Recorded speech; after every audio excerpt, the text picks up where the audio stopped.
नमस्कार दोस्तों, स्वागत है आपका एक बार फिर से हमारे चैनल जय श्री नीम करोली बाबा जी में। आज मैं आपको कुछ ऐसे अद्भुत तथ्य बताने जा रही हूँ, जिनको सुनने के बाद आपके जीवन में परिवर्तन आ जाएगा। आप अपनी गलतियों में सुधार कर सकेंगे और अपने जीवन में सफलताओं को प्राप्त कर सकेंगे। तो चलिए शुरू करते हैं। शुरू करने से पहले हमारे चैनल जय श्री नीम करोली बाबा जी को सब्सक्राइब जरूर कर दें, ताकि हमारी आने वाली न्यू वीडियो की नोटिफिकेशन आपको सबसे पहले मिल सके। तो चलिए शुरू करते हैं। विद्यावान और विद्वान में अंतर।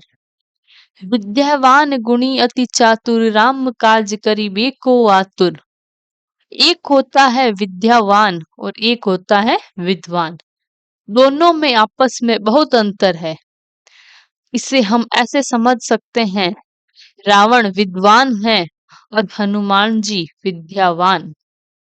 रावण के 10 सिर हैं, 4 वेद और 6 शास्त्र, दोनों 10 मिलाकर 10 हैं। इसी को 10 सिर कहा जाता है।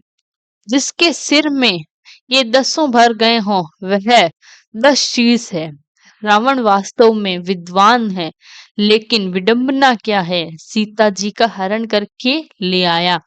कई बार विद्वान लोग अपनी विद्वता के कारण दूसरों को शांति नहीं दे पाते। उनकी अभिमान दूसरों को सीता रूपी शांति का हरण कर लेते हैं, और हनुमान जी उनकी खोई हुई सीता रूपी शांति को वापस भगवान से मिला देते हैं। यही विद्वान और विद्यावान में अंतर है। हनुमान जी गए रावण को समझाए, यही विद्यावान और विद्वान का मिलन है। हनुमान जी कहा, विनती करूं जोरी कर रावण, सुनहु मान तनी मोर सिखावन। हनुमान जी ने हाथ जोड़कर कहा कि मैं विनती करता हूँ। तो क्या हनुमान जी में बल नहीं है? नहीं, ऐसी बात नहीं है। विनती दोनों करते हैं, जो भय भरा हो या भाव से भरा हो।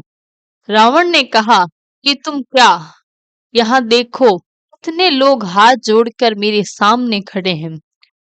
कर जोरे सोर सदीप विनीतु, भृकुटु विलुप्पन संकट सबीता।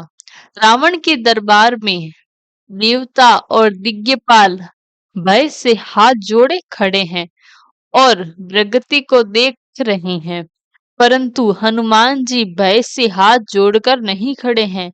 रावण ने कहा भी, ईदो श्रवण सुने ही नो ही मोही, देखू अति असंकन सठ सोही। रावण ने कहा, तुमने मेरे बारे में सुना नहीं है, तू बहुत निडर दिखता है। हनुमान जी बोले, क्या यह जरूरी है कि तुम्हारे सामने जो आए वह डरता हुआ आए? रावण बोला, देख लो, यहाँ जितने देवता हैं और अन्य खड़े हैं, सब मेरे से डर के खड़े हैं। हनुमान जी बोले, उनके डर का कारण है, वह तुम्हारी भ्रकुटी की ओर देख रहे हैं। भ्रकुटी विलोकन सकत सभीता, परंतु मैं भगवान श्री राम की भ्रकुटी की ओर देखता हूँ। जिनकी भ्रकुटी कैसी है? बोले, भ्रकुटी विलास सृष्टि लय होई, सपने हूँ संकट परे की सोई।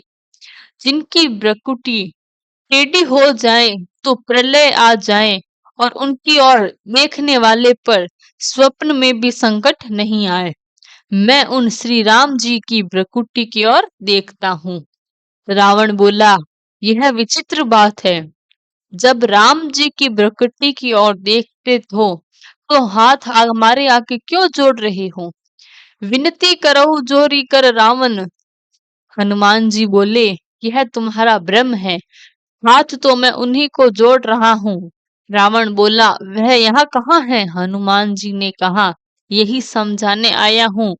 मेरे प्रभु राम जी ने कहा था, सो अनन्य जाके असी, मति न तरई हनुमंत। मैं सेवक सचराचर रूपी स्वामी भगवंत।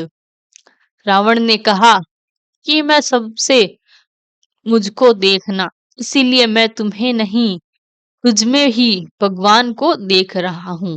इसीलिए हनुमान जी कहते हैं हराऊ फल प्रभु लागी भूखा और सबके देह परम स्वामी। रावण जी।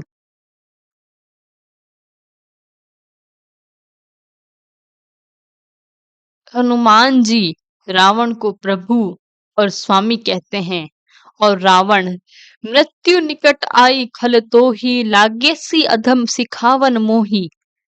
रावण खल और अधम कहकर हनुमान जी को संबोधित करता है। यही विद्यावान का लक्षण है। अपने को गाली देने वाले में भी जिसे भगवान दिखाई दे वही विद्यावान है। विद्यावान का लक्षण है विद्या विद्या ददाति विनम्र विनयाय ददाति पात्रम।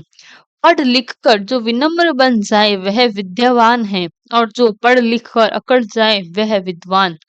तुलसीदास जी कहते हैं, बरसहिं जलद भूमि निराये तथा नभ ही विध विधा पाई। जैसे बादल में जल से भरने पर नीचे आ जाता है वैसे विचारवान व्यक्ति विद्या पाकर विनम्र हो जाता है। इसी प्रकार हनुमान जी हैं विनम्र और रावण है विद्वान। यहाँ प्रश्न उठता है कि विद्वान कौन है। इसके उत्तर में कहा जा सकता है कि जिसकी दिमागी क्षमता तो बढ़ गई परंतु दिल खराब हो, हृदय में अभिमान हो, वही विद्वान है। अब यह प्रश्न है विद्यावान कौन है। उत्तर में कहा है कि जिसके हृदय में भगवान हो, जो दूसरों के हृदय में भी भगवान को बिठाने की बात करे हैं, वही विद्वान है। हनुमान जी ने कहा, रावण और तो ठीक है पर तुम्हारा दिल ठीक नहीं है। कैसे ठीक होगा। कहा कि राम चरण पंकज उर दरहु लंका अचल राज तुम करहु।